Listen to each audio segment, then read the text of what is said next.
I guess you would say my first AR came about when I was in the military, but my first actual personal owned I didn't get until after I got here at AT3. So I did 8 years with the Army National Guard, deployed for 2 years to Afghanistan. My MOS was cannon crew member, basically field artillery for the Paladins.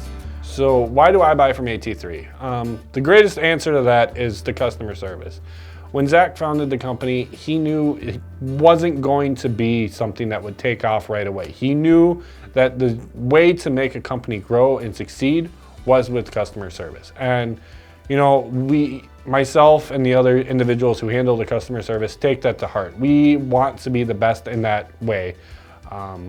We're not going to, push you aside. We're not going to lie to you just to get the sale.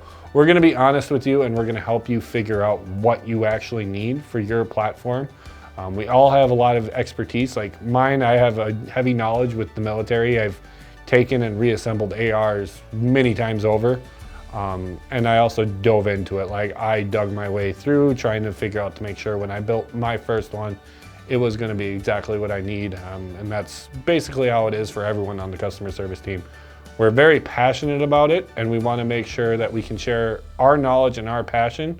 We'll hold your hand the whole way through and help you get the right thing to succeed and have the rifle of your dreams.